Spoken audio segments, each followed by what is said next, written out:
पिछले एपिसोड के last scene में देखा था कि टेंट का फ्लैप उठता है और बाइसू आती है। व्हाइट बीस्ट स्किन ब्लाउज, बाल खुले हुए, थोड़ा बोर्ड, थोड़ा नॉटी। वो बोलती है, सूमिंग, मुझे नींद नहीं आ रही, तुम्हें बात करनी पड़ेगी वरना मैं चैन से नहीं बैठने दूंगी। सूमिंग एकदम किनाल्म, तुम ही तो आई हो जिद करके। बाइसू बोलती है, मुझे स्नो देखनी है, चलो बाहर चलते हैं। सूमिंग सोचता है, स्काई मिस्ट शैमन हंट आ रहा है, अब ये सब खत्म करना ही पड़ेगा। वो डिसाइड करता है, ठीक है चलो। दोनों टेंट से बाहर निकलते हैं। सिल्वर स्नो की दुनिया, नाइट स्काई का मैजिक और सूमिंग के दिल में एक अजीब सी फेमिलियरिटी।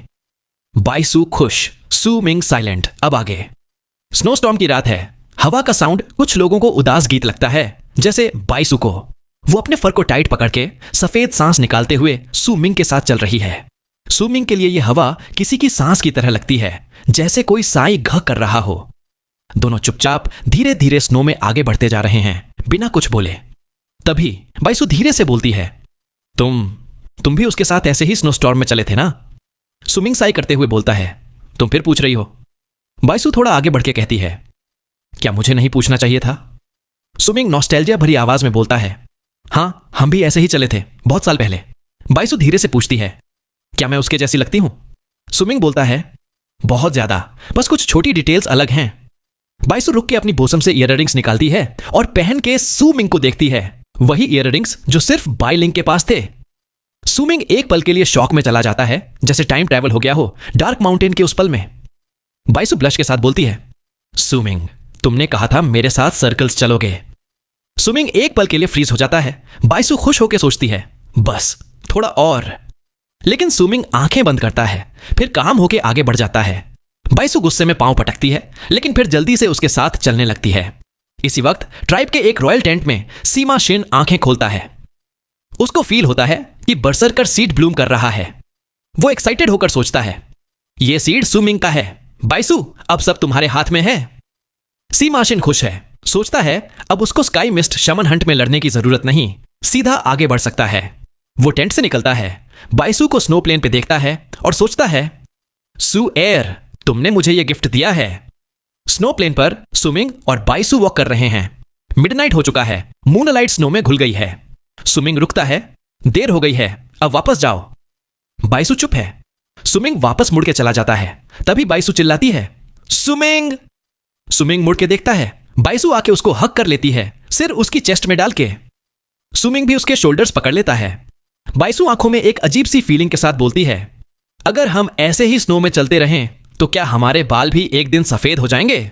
इसी वक्त सीमा शिन अपने टेंट में एक्साइटमेंट से कांप रहा है। बरसरकर सीड अब फुल ब्लूम है। वो सोचता है, सूमिंग, अब तुम मेरे बरसरकर चाइल्ड बन चुके हो। सूमिंग के चेहरे पे ग्रीफ आ जाता है। वो आंखें बंद करता है। बाइसू भी कंफ्यूज्ड, थोड़ा हर्ट फील कर रही है। सूमिंग फाइनली बोलता है, बाइसू, अब बस करो, तुम वो नहीं हो, अपने आप को इतना हर्ट मत करो। वो एक मुट्ठी स्नो बाइसू के हाथ में देता है, इससे पकड़ो, जब ये स्नो पानी बन जाए फिर से तुम बन जाओगी, वो नहीं। बाइसू ब्लैंकली स्नो को देखती है, फिर धीरे से बोलती है, सूमिंग, तुम्हें याद है हमारा प्रॉमिस? सूमिंग का हाथ कांप जाता है। बाइसू बोलती है, लेकिन तुमने वो प्रॉमिस पूरा नहीं किया। वो दूर जाने लगती है। सूमिंग के हाथ की स्नो मेल्ट हो जाती है और वो बस बिट्टर स्माइल देता है। बाइसू के दिल में भी दर्द है। वो सूमिंग को देखे बिना दूर चली जाती है। इसी वक्त सीमा शिन टेंट से बाहर आता है, खुशी से पागल। सूमिंग, अब तू मेरा बरसरकर सीड है। वो बाइसू को देख के बोलता है, सू एयर, तुमने बहुत सफर किया, मैं अब तुम्हारे साथ हूं। लेकिन बाइसू उसकी तरफ नहीं देखती, चुप रहती है। सीमा शिन सोचता है, अब मैं सूमिंग को बुलाता हूं। लेकिन जैसे ही वो कमांड देता है, उसका चेहरा बदल जाता है। स्नो प्लेन पर सूमिंग शांत बैठा है, चेहरे पे कोई ग्रीफ नहीं, बस एक सुकून है। वो सोचता है, बाइलिंग, मैंने उसको चांस दिया, ये उसका चॉइस था। अब चाहे वो कितनी भी तुम्हारी तरह लगे, मेरा दिल अब नहीं बदलेगा, सब कुछ खत्म हो गया। वो अपना ड्राइंग बोर्ड निकालता है और पहली बार बोर्ड को पलट के देखता है। उसकी ड्राइंग में अब खुद का चेहरा ग्रास के ऊपर से पैर हटा के आगे बढ़ रहा है, जैसे एक हवा का झोंका, बिना कोई निशान छोड़े। उसी पल सूमिंग के अंदर एक ट्रांसफॉर्मेशन की ऑनरा फैल जाती है। उसकी आंखों में एक अलग सी मैच्योरिटी आ जाती है और स्नो उसकी तरफ खींचती है। उसकी बॉडी के ब्लड मून और डार्क माउंटेन की पिक्चर में पहली बार स्नो गिरने लगती है। ब्लड मून और डार्क माउंटेन की snow cover picture snow storm में सूमिंग की बॉडी पे बरसरकर मार्क पर स्नो गिर रही है और उसकी ट्रांसफॉर्मेशन की ऑनरा और भी स्ट्रांग हो रही है। उसके रोब्स के अंदर बरसरकर मार्क लिटरली जिंदा हो गया है, पूरे बॉडी पे घूम रहा है, एक व्हर्लविंड सुमिंग के आसपास फैल जाता है, स्नो को उड़ाता हुआ। सुमिंग के बाल हवा के बिना ही उड़ने लगते हैं और धीरे धीरे उनमें पर्पल शेड आ जाता है। व्हाइट स्नो के बीच वो पर्पल एकदम मिस्टिकल लग रहा है। उसके फेस पे डार्क माउंटेन की 5 पीक्स का टोटेम ग्लो कर रहा है और चेस्ट पे स्नो ग्रास, ट्रीज और ट्राइब के हाउसेस पे जमा हो चुका है। सबसे खास उसके राइट आंख में ब्लड मून का ग्लो है और उसी आंख से एक माइटी प्रेजेंस निकलती है। सुमिंग आर्म्स स्प्रेड करता है और धीरे से बोलता है, डार्क माउंटेन। उसकी आवाज हवा, स्नो और दर्द भरी यादों के साथ मिल जाती है। आसमान में एक जाइगेंटिक डार्क माउंटेन मैनिफेस्ट हो जाता है, 5 समिट्स एक जाइंट के हाथ की तरह पूरा स्काई कवर करते हुए। ये इल्यूजन नहीं, ये इतना रियल लग रहा है जैसे हमेशा से यही था। जैसे ही डार्क माउंटेन अपीयर होता है, पूरे एरिया में एक जबरदस्त सौरो फैल जाता है। विंड, स्नो सब जम जाता है, धरती कांप जाती है, वेदर चेंज हो जाता है। ऑक्शन कैंप के स्वॉर्डशिप हाइब्रिड्स में बैठे सारे ओल्ड मैन एक साथ आंखें खोल लेते हैं, लाइटनिंग जैसी गेज के साथ सुमिंग को देखते हैं। यह क्या बरसरकर मार्क है? क्या यह तियान शिये जी का डिसाइपल है? एक सिंपल माउंटेन मार्क से ही वेदर चेंज हो रहा है। ये तो प्रोडिजी है। तभी एक चिलिंग डिवाइन विल सबको साइलेंस कर देता है। बस एक ट्रांसेंडेंस रियल्म का छोटा बंदा है, इतना हाइप क्यों? दूसरा डिवाइन विल बोलता है, नहीं, ये डिवाइन जनरल है और उसका मार्क कॉम्प्लेक्स है, ये प्रोडिजी वर्दी है। तभी सुमिंग एक और वर्ड बोलता है, ट्राइब। और डार्क माउंटेन के नीचे एक पूरा ट्राइब, ट्रीज, हाउसेस सब स्काई में मैनिफेस्ट हो जाता है, एक पेंटिंग की तरह, लेकिन बिल्कुल रियल। पूरे ऑक्शन कैंप में अप्रूवर हो जाता है, सब लोग टेंट से बाहर आ जाते हैं। ये सुमिंग का बरसरकर मार्क है, ये वही माउंटेन और ट्राइब है। तियान लान मिंग भी अपनी टेंट से बाहर आके स्काई में ये सीन देखती है, स्टन होकर बोलती है, ये उसका बरसरकर मार्क है। अब पूरा कैंप सुमिंग की पावर देख रहा है और सबकी आंखों में शॉक है। सीन शिफ्ट होता है। एक ऑर्डिनरी टेंट के बाहर एक काम ब्लैक क्लैड बंदा खड़ा है जो बस ऑर्डर्स का वेट कर रहा है। अंदर टेंट में एक यंग मैन ग्रीन रोब में, जिसमें ब्लैक ड्रैगन बना है, वाइन सिप कर रहा है। उसके आसपास dozen black clad bone sacrifice realm के मॉन्स्टर्स खड़े हैं। टेबल के सामने एक व्हाइट हेयर्ड ओल्ड मैन है जिसके स्लीव्स पे 8 व्हाइट क्लाउड्स बने हैं, हेवन गेट के 8th लेयर का सिंबल। अगर कोई फ्रीजिंग स्काई क्लैन का बंदा होता तो तुरंत वर्शिप में गिर जाता। ओल्ड मैन बोलता है, सेकंड यंग लॉर्ड, ये बंदा यूनिक है, फ्रीजिंग स्काई क्लैन का है लेकिन पूरा नहीं। यंग लॉर्ड स्माइल करता है, उसकी आंखों में एक ऐसी पावर है कि एक शब्द में महायुद्ध शुरू करवा दे। इसी वक्त स्नो प्लेन पर सीमा शिन का चेहरा बदल चुका है। उस पर सुमिंग का सौरो, डार्क माउंटेन, ट्राइब की मैनिफेस्टेशन और सुमिंग की रैपिडली ग्रोइंग ऑनरा का इंपैक्ट है। वो बाइसु को पकड़ के पागल हो गया है। मैं जीत चुका था, फिर यह सब कैसे हो गया? बाइसु के लिए फिजिकल पेन कुछ भी नहीं, उसका दिल टूटा हुआ है। वो सीमा शिन को देख के एक ब्रोकन स्माइल देती है, सोचती है, यह बंदा तो सिर्फ एक क्लाउन है, सिर्फ रेज और मैडनेस बचा है इसमें। सीमा शिन शॉक में चिल्लाता है, इम्पॉसिबल, ये हो ही नहीं सकता। वो सुमिंग की पावर को देख के रिग्रेट में पागल हो रहा है, जैसे उसके सपने उसके सामने ही तोड़ दिए गए हों। सीमा शिन अब रिग्रेट में डूबा हुआ है, लिटरली पागल हो रहा है। सोचता है, काश मैं सुमिंग को पहले ही खत्म कर देता। लेकिन अब उसको समझ आ गया है, 9th समिट के अगेंस्ट जाना मतलब अपनी बर्बादी लिखना। नॉर्दर्न फ्रंटियर ट्राइब का पूरा इवेंट उसके दिमाग में गूंज रहा है। तभी बाइसु एकदम कोल्ड वॉइस में बोलती है, सीमा शिन, तुम मुझे हर्ट कर रहे हो। उसकी आंखों में अब प्यार नहीं, सिर्फ रिग्रेट और ठंडक है। वो फाइनली सीमा शिन की असलियत देख पाई है। पहले उसने खुद को बेवकूफ बनाया, लेकिन अब सुमिंग के टच और टाइम के साथ वो पूरी तरह जाग चुकी है। सीमा शिन भी अपने इमोशंस को फोर्सफुली कंट्रोल करता है, लेकिन अंदर से वो और भी ज्यादा रेज और मैडनेस में डूब चुका है। उसको अब सबसे ज्यादा डर है बरसरकर सीड के बैकलैश का, क्योंकि अगर सीड फेल हो गया तो सुमिंग उसका मास्टर बन सकता है। सीमा शिन सोचता है, अगर मैं सुमिंग को अभी नहीं मारा तो मैं खुद उसका पपेट बन जाऊंगा। लेकिन वो भी जानता है, अब सुमिंग को मारना मतलब अपनी खुद की डेथ वारंट साइन करना। 9th समिट का मैडनेस, वेस्टर्न सी क्लैन की पनिशमेंट, फ्रीजिंग स्काई क्लैन का रेथ, कुछ भी हो सकता है। बाइसु उसको एक वुडन स्लिप देती है, ये लो, फ्रीजिंग स्काई क्लैन वापस जाओ, हेवन गेट के डिसाइपल्स तुम्हें रिसीव करेंगे। ये लास्ट हेल्प है, अब दोबारा मुझे डिस्टर्ब मत करना। वो चली जाती है, पूरी तरह ब्रोकन, रिग्रेटफुल, लेकिन अब फ्री भी। बाइसु सोचती है, मैंने गलती की, लेकिन शुक्र है उस इंसान को कुछ नहीं हुआ। तभी स्नो प्लेन पर सुमिंग की आवाज गूंजती है, ब्लड मून। आसमान में डार्क माउंटेन के ऊपर एक ब्लड मून मैनिफेस्ट हो जाता है। सौरो और भी ज्यादा इंटेंस हो जाता है और एक विंडर स्टॉर्म पूरे एरिया को हिला देता है। सुमिंग की प्रेजेंस इतनी स्ट्रांग हो रही है कि जीचे भी हजारों फीट दूर खड़ा है, लेकिन फिर भी पीछे हटना पड़ रहा है। लेकिन वो खुद को रोकता है, सोचता है, मैं 9th समिट का हूं, सुमिंग को प्रोटेक्ट करना मेरा फर्ज है। ऑक्शन कैंप के स्वॉर्डशिप हाइब्रिड्स में फिर से डिवाइन विल्स डिस्कस कर रहे हैं। ये बंदा प्रोडिजी है, लेकिन वेस्टर्न सी क्लान के बाहर ही ब्रेक थ्रू क्यों कर रहा है? क्या सोचता है, हम अटैक नहीं करेंगे? एक डिवाइन विल बोलता है, तियानशिए जी का डिसाइपल है, संभल के। दूसरा बोलता है, तियानशिए जी वो पागल, मैं देखना चाहता हूं उसकी पावर। तभी एक सुलेन डिवाइन विल एक शार्प स्वॉर्ड बन के सुमिंग की तरफ अटैक करता है ताकि उसको बीच में ही खत्म कर दे। लेकिन उसी पल फ्रीजिंग स्काई क्लान के 9th समिट से एक वाइल्ड थंडरस रोअर आता है। ब्लडी हेल, किस बच्चे ने मेरे डिसाइपल पे हाथ डाला?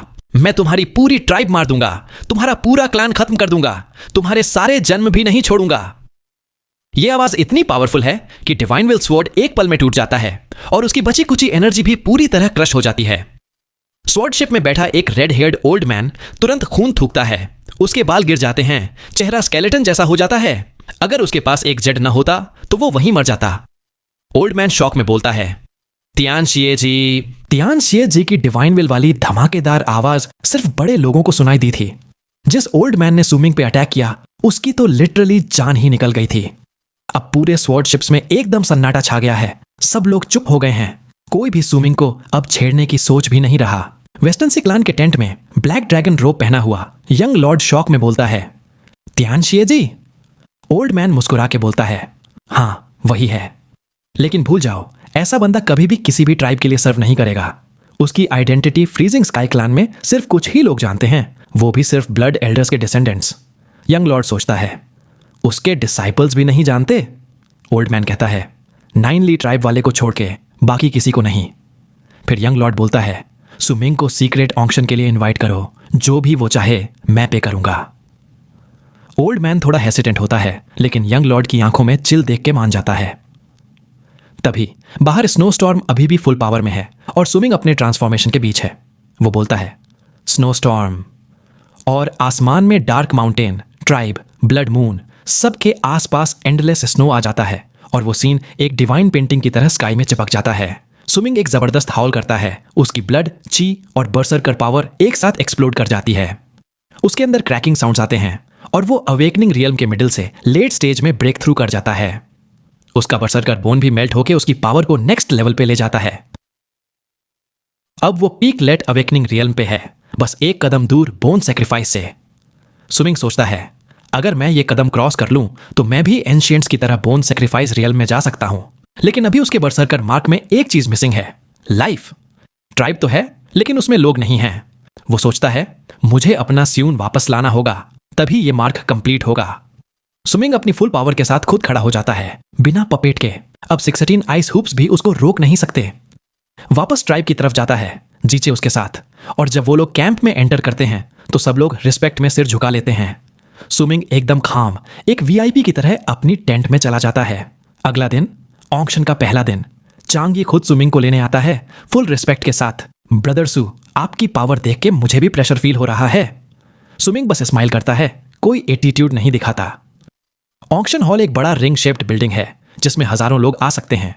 सेंटर में सर्कुलर प्लेटफॉर्म, ऊपर के टॉप लेयर पे वीआईपी रूम्स और सुमिंग के लिए स्पेशल 9th रूम बनाया गया है जो सिर्फ बर्सरकर सोल रियल्म के मॉन्स्टर्स के लिए होता है। चांग ये कहता है, क्लान एल्डर हाई ने खुद ये रूम आपके लिए बनवाया है।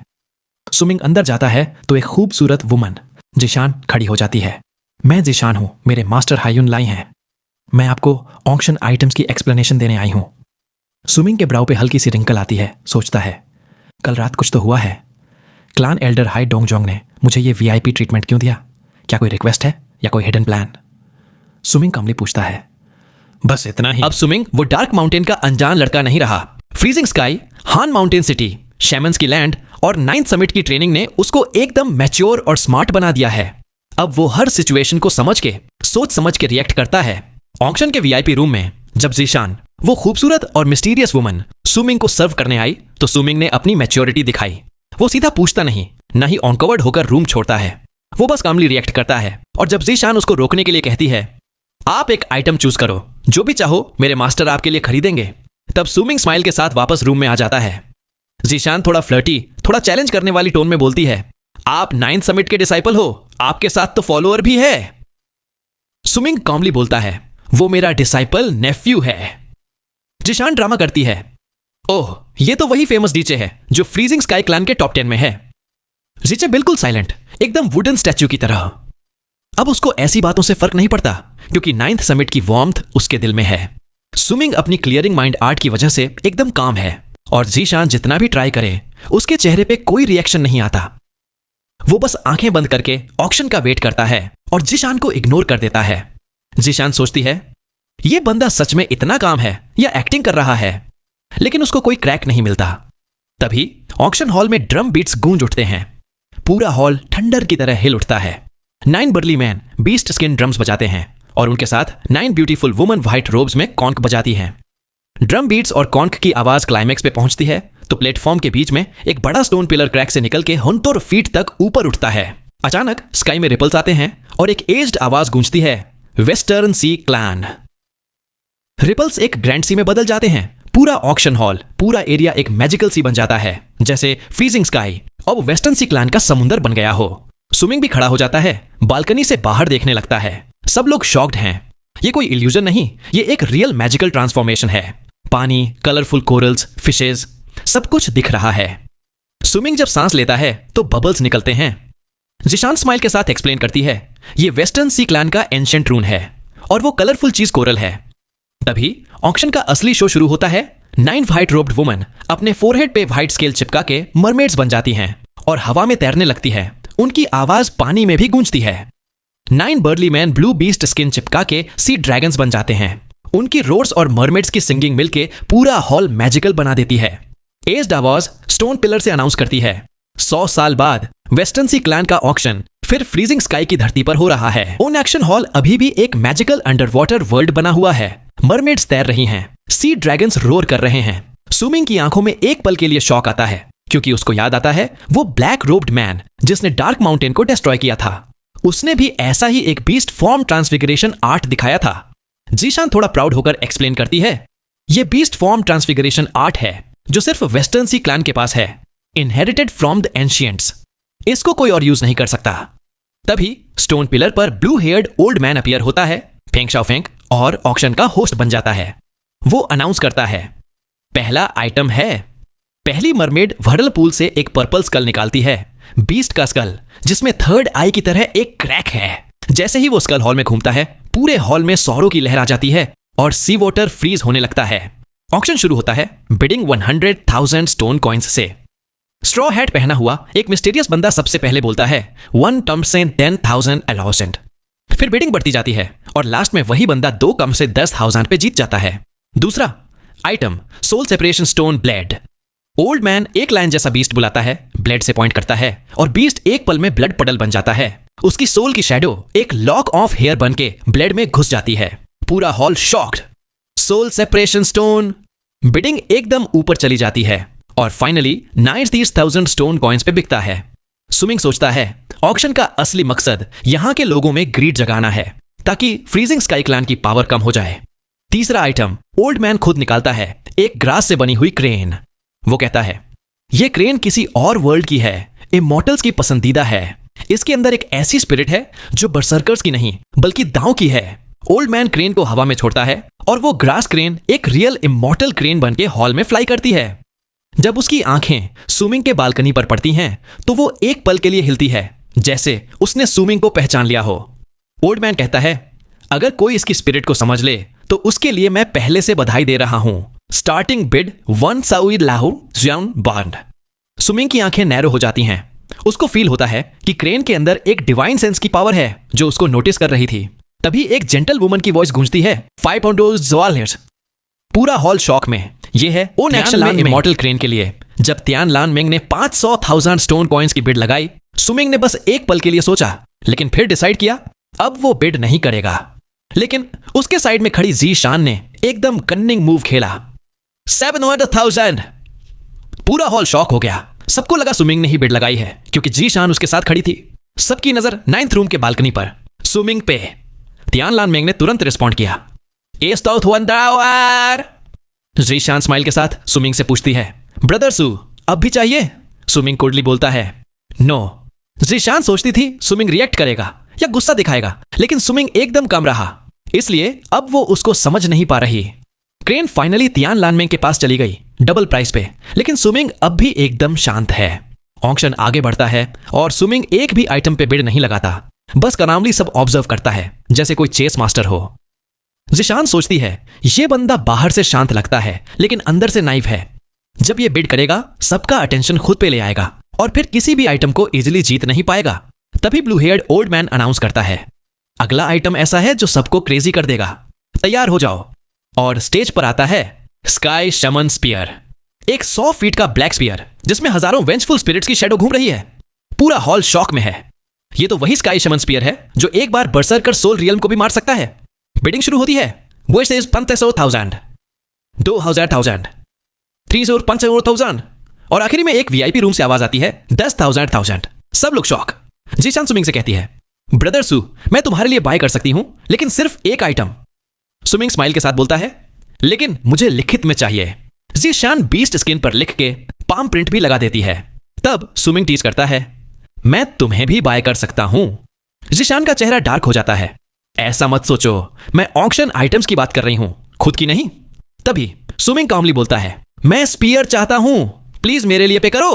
और फिर 100,000 स्टाइल सैलरी। सुमिंग की आवाज पूरे ऑक्शन में ठंडर की तरह गूंजती है। पूरा हॉल एक पल के लिए डेड साइलेंट, सबकी नजर 9th रूम की बालकनी पे। यहां तक कि ऑक्शनियर ओल्ड मैन भी शॉक में। आपको पता है ना, अगर आप फेक बिड लगाएंगे तो कंसीक्वेंसेस भुगतने पड़ेंगे। सब लोग सोच रहे हैं, क्या सुमिंग के पास सच में 100,000 स्टोन कॉइंस हैं? क्या यह पॉसिबल है? जीशान भी शॉक में और वीआईपी रूम्स के अंदर बैठे ओल्ड मॉन्स्टर्स भी हैरान। सुमिंग बालकनी पर खड़ा है, लिप्स पे एक कॉन्फिडेंट स्माइल के साथ। वो अपना बीस्ट स्किन एक ओल्ड ब्लू हेयर्ड एल्डर को दे देता है। एल्डर जैसे ही बीस्ट स्किन पढ़ता है उसका चेहरा अजीब हो जाता है। क्लियरली कुछ बड़ा लिखा है उसमें। जीशान जो सुमिंग के साथ है गुस्से से जल रही है। वो सोचती है, ये बंदा कितना शेमलेस है। एक ही चीज लेने की डील थी पर यह तो पूरा गेम ही पलट रहा है। सुमिंग इसे इग्नोर करता है और एल्डर को पोलाइटली बोलता है, क्लान एल्डर फेंक, बीस्ट स्किन फ्रेजाइल है, संभाल के देखना। तभी ऑक्शन हॉल में सबकी क्यूरियोसिटी पीक पर है। लोग बातें कर रहे हैं, बज बढ़ता जा रहा है। तभी एक सुल्लेन वॉइस आती है 8th रूम से, दे दो उसको, मैं क्लैन वापस जाकर सब समझा दूंगा। एल्डर बीस्ट स्किन को डस्ट बना देता है और अनाउंस करता है, ये आइटम अब सुमिंग का है। लेकिन सुमिंग तुरंत बोल पड़ता है, रुकिए, अब ये मेरा है तो मैं चाहता हूं आप इसे ऑक्शन में वापस डाल दें। Starting bid 5 million stone coins. Auction hall में सब लोग हंस पड़ते हैं, पर अंदर ही अंदर सबके दिमाग में ग्रीड जग जाती है। सब पावरफुल बर्सर्कर्स, फ्रीजिंग स्काई क्लैन के डिसाइपल्स, सबको स्काई शमन स्पीयर चाहिए। बिडिंग शुरू होती है। 6 मिलियन, 7 मिलियन, 8 मिलियन, 10 मिलियन। इस बार 8th रूम का ओल्ड मैन भी बिड करता है। सुमिंग स्माइल करता है। जीशान और भी गुस्से में, तुम कितने शेमलेस हो। 3rd रूम में एक यंग मैन जिसके रोप पर ब्लैक ड्रैगन बना है भी बिड करता है। 20 मिलियन। फिर बिडिंग और तेज हो जाती है। 21 मिलियन, 30 मिलियन, 31 मिलियन। और फिर कॉर्नर में बैठी तियान लानमेंग भी बिड करती है 39 मिलियन। सब शॉक्ड। 8th रूम से फिर आता है 42 मिलियन। अब सब रुक जाते हैं और ऑक्शन हॉल में साइलेंस छा जाता है। सुमिंग कॉमली स्टोरेज बैग ले लेता है, कॉइन्स चेक करता है और बोलता है, अब मैं हर आइटम के लिए बिड कर सकता हूं, अब पैसे की टेंशन नहीं। जीशान का गुस्सा अब अपने पीक पे है। सुमिंग, तुमसे ज्यादा शेमलेस मैंने कभी नहीं देखा। वो रूम से गुस्से में निकल जाती है। जीचे सोचता है, अगर सुमिंग का सेकंड सीनियर भाई यहां होता तो जीशान पागल हो जाती। ऑक्शन फिर से नॉर्मल हो जाता है, पर अब एटमॉस्फेयर और भी हीटेड है। तब ऑक्शन का सबसे बड़ा आइटम अनाउंस होता है, ग्रेट यू डायनेस्टी का सेक्रेड कॉर्ड्रन, बर्सर्कर ट्राइब का सबसे सुप्रीम आइटम। ऑक्शनियर बोलता है, जब भी कॉर्ड्रन बनता है एक डिस्ट्रक्टिव फोर्स निकलती है जो इवन बर्सर्कर सोल रियल्म को भी मिटा सकती है। एंशिएंट एरा में सिर्फ कुछ ही कॉर्ड्रन्स बने थे और अब हम एक ऐसा ही कॉर्ड्रन ऑक्शन पर ला रहे हैं। तभी 9 सी ड्रैगन्स एक 1000 फीट बड़ा कॉर्ड्रन लेकर आते हैं। पूरा हॉल एकदम साइलेंट, सब पे उस कॉर्ड्रन का प्रेशर पड़ रहा है। साथ ही 9 मरमेड्स एक डिवाइन सॉन्ग गाती हैं, गॉड ऑफ बर्सर्कर्स सॉन्ग। उस सॉन्ग में है बर्सर्कर्स की एरोगेंस, उनका प्राइड और वो एरा जब बर्सर्कर्स ने खुद को यूनिवर्स के राजा डिक्लेयर किया था। सुमिंग सॉन्ग सुनते हुए सोचता है, यह था बर्सर्कर ट्राइब का गोल्डन एज, जब सब बर्सर्कर्स अपने गॉड के पीछे आसमान से लड़ने निकल पड़ते थे। ऑक्शनियर अनाउंस करता है, स्टार्टिंग बिड 10 मिलियन, बोली लगानी शुरू करो। बिडिंग शुरू होती है 11 मिलियन, 13 मिलियन, 15 मिलियन, सिर्फ 3 लोग बचे हैं। थर्ड रूम का second young master, graceful Tian Lanmeng, और एक अजीब स्ट्रॉ हैट पहना हुआ ओल्ड मैन जिसका चेहरा भी प्रॉपरली नहीं दिख रहा। सुमिंग सोचता है, ये लोग कितने अमीर हैं, मेरे 5 मिलियन तो यहां कुछ भी नहीं। पर सुमिंग ने पहले से ही प्लान बना लिया था, 40 मिलियन स्टोन कॉइन्स जीत के ही आया है। तियान लानमेंग स्वीटली बोलती है 27 million. Second young master casual अंदाज में बोलता है 20 मिलियन। स्ट्रॉ हैट वाले ओल्ड मैन थोड़ा रुक के 30 मिलियन। सुमिंग भी अब पीछे नहीं हटने वाला, 36 मिलियन। पूरा हॉल एकदम शॉक हो जाता है, सबकी सांसें थम जाती हैं। स्ट्रॉ हैट वाला ओल्ड मैन तुरंत बोलता है 41 मिलियन। सुमिंग सोचता है अब बस यही लास्ट बिड है, और जोर से बोलता है 45 मिलियन। ओल्ड मैन फिर भी रुकता नहीं, 50 मिलियन।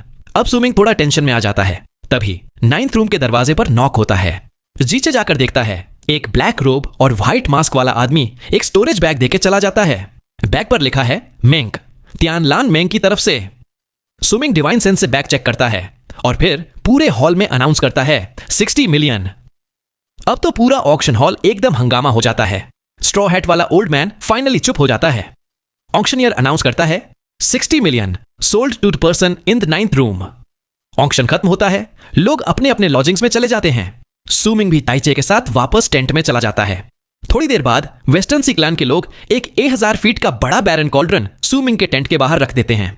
सब लोग दूर से देख रहे हैं, कुछ लोग तो जलस भी हैं, कुछ हॉस्टाइल भी। सुमिंग ट्राई करता है कि कॉल्ड्रन को स्टोरेज बैग में डाल ले, पर साइज इतना बड़ा है कि कुछ भी नहीं होता। वेस्टर्न सी क्लैन के लोग भी दूर से हंस रहे हैं, सोच रहे हैं अब देखते हैं कैसे ले जाता है। सुमिंग कॉल्ड्रन के पास जाकर हाथ रखता है, आंखें बंद करता है और अपनी डिवाइन सेंस अंदर भेजता है। जैसे ही डिवाइन सेंस अंदर जाता है, एक जबरदस्त फोर्स उसको रिबाउंड करने लगती है, जैसे कॉल्ड्रन उसको रिजेक्ट कर रहा हो। तभी सुमिंग धीरे से कुछ शब्द बोलता है, झान, येन, छुई। ये 3 वर्ड्स उसके दिमाग में पहले से थे जब उसने पहली दफा कॉल्ड्रन का सीक्रेट देखा था। जैसे ही वो पहला वर्ड बोलता है, उसके फ्लैश और ब्लड में एक अजीब सी फीलिंग आती है। ब्लड कॉल्ड्रन में चला जाता है। दूसरा वर्ड बोलते ही उसकी बोन्स वाइब्रेट करने लगती हैं, एक अलग ही रेजोनेंस क्रिएट होता है। सुमिंग जब कॉल्ड्रन पर अपनी सीक्रेट वर्ड्स बोलता है, झान, येन, छुई, तभी एक धमाका उसके दिमाग में होता है, जैसे उसकी सोल बॉडी से निकल के कॉल्ड्रन को घेर लेती है। उस मोमेंट उसके गले में लटका हुआ डार्क माउंटेन का ब्लैक स्टोन एक डिम लाइट छोड़ता है, और उस लाइट में वो 8000 फीट का कॉल्ड्रन धीरे धीरे श्रिंक होके एक छोटे पाम साइज कॉल्ड्रन में बदल जाता है, सीधा सुमिंग के हाथ पर। यह देख के पूरा क्राउड शॉक हो जाता है। वेस्टर्न सी क्लैन के लोग, सेकंड यंग मास्टर, ऑक्शनियर, जिशान, सबकी आंखें फट जाती हैं। वेस्टर्न सी क्लैन के लिए यह कॉल्ड्रन हमेशा एक अनसॉल्वेबल मिस्ट्री था, पर सुमिंग ने बस हाथ रखा, सीक्रेट वर्ड्स बोले और कॉल्ड्रन उसका हो गया। सब लोग सोच रहे हैं यही है वो चोजन बाय फेट। जिशान भी हैरान हो जाती है, इतने सालों में किसी ने कॉल्ड्रन को हिलाया तक नहीं, और यह बंदा 1 सेकंड में ले गया। सेकंड यंग मास्टर सोचता है, अच्छा किया मैंने ये कॉल्ड्रन एल्डर को देने का प्लान ड्रॉप कर दिया। हेवन गेट का चेन भी अब सुमिंग को पहली बार सीरियसली देख रहा है। तियान लानमेंग की आंखों में भी एक एलिगेंट स्माइल आ जाती है। सुमिंग अब टेंट में वापस जाता है, कॉल्ड्रन को हाथ में लेकर एक्साइटेड फील करता है। वो सोचता है ये वही बैरन कॉल्ड्रन है जो हर्ब्स क्वेंच करने और मेडिसिनल पिल्स बनाने के लिए चाहिए, और अंदर एक एंशिएंट मेडिसिनल पिल भी है। वो कॉल्ड्रन को क्लोजली चेक करता है, स्निफ करता है और शॉक हो जाता है। इसका मेडिसिनल सेंट स्ट्रांग नहीं है, या तो पिल फेल है या अभी कंप्लीट नहीं हुआ, लेकिन इतने सालों बाद भी सेंट है। इसका मतलब या तो कॉल्ड्रन कभी खुला ही नहीं या पिल अभी भी प्रोसेस में है। सुमिंग डिसाइड करता है अभी यहां खोलना ठीक नहीं, 9th समिट वापस जाकर ही ट्राई करूंगा। वो कॉल्ड्रन को स्टोरेज बैग में डाल देता है और मेडिटेशन स्टार्ट कर देता है। अगला दिन सुमिंग ऑक्शन हॉल वापस जाता है, पर अब उसको सिर्फ एक आइटम चाहिए, वो ब्लैक ह्यूमनॉइड जो स्टोन के अंदर सील्ड है। यह आइटम लास्ट दिन आता है जब ऑक्शन का एक्साइटमेंट थोड़ा कम हो गया होता है। ऑक्शनियर एक ट्रांसपेरेंट माउंटेन रॉक लाता है जिसमें एक छोटा ब्लैक ह्यूमनॉइड बैठा है, 3 फिंगर्स के साथ, एकदम जिंदा लग रहा है। ऑक्शनियर बोलता है इसका नाम सोल इन स्टोन है। ऑनर कहता है 3 ऐसी स्टोन्स थीं, 2 खोलने पर एक ब्लैक क्रिस्टल बन गया, दूसरा ब्लैक विंड बन के निकल गया। इस बार बायर को इसका नाम और यूज बताना होगा, तभी आइटम मिलेगा। बिडिंग शुरू होती है। एक दिन ब्लैक व्हाइट कपड़े पहना हुआ आदमी, एनलाइटनमेंट गैदरिंग ट्राइब का, 150,000। सुमिंग बालकनी से कामली बोलता है 200,000। फिर बिडिंग बढ़ती है 300,000, 500,000, 700,000, 8,000 रैंड। एनलाइटनमेंट गैदरिंग ट्राइब का आदमी सुमिंग को वार्न करता है, सर बिना जाने बिड मत करो, इसका राज सिर्फ मैं जानता हूं, कोई और नहीं। वेल, यहां तक आ गए। मैं आपसे पूछना चाहूंगा कि कैसी लगी आपको ये वाली वीडियो। मुझे पता तो नहीं है, पर इतना जानता हूं कि कहीं ना कहीं जरूर से पसंद आई होगी। और अगर पसंद आई है तो आप सपोर्ट करने के लिए सब कुछ कर सकते हैं। लाइक कर दीजिए, सब्सक्राइब करके हमारी छोटी सी फैमिली का हिस्सा बन जाइए, और शेयर भी कर सकते हैं। और हाँ, पहले से ही माफी चाहूंगा अगर कभी वीडियो ना आए तो, क्योंकि यार कुछ प्रॉब्लम्स आ जाते हैं जिसका आप कुछ नहीं कर सकते। बट मैं आप सभी का शुक्रगुजार हूं कि आप लोग मुझ जैसे छोटे यूट्यूबर को सपोर्ट कर रहे हो। साथ ही अगर वीडियो देखकर आपको लगे कि आप मुझे कुछ सजेशन दे सकते हो तो यूट्यूब का कमेंट ऑप्शन आपके लिए ही है। आपके सजेशन को पढ़कर मैं पूरी मेहनत से और इंप्रूव करने की कोशिश करूंगा। ठीक है, मुझे बस इतना ही कहना था। लेकिन जाने से पहले आप कमेंट में बता सकते हैं कि इस वीडियो का कौन सा सीन आपको सबसे ज्यादा पसंद आया। मिलते हैं नेक्स्ट वीडियो में, तब तक के लिए राधे राधे।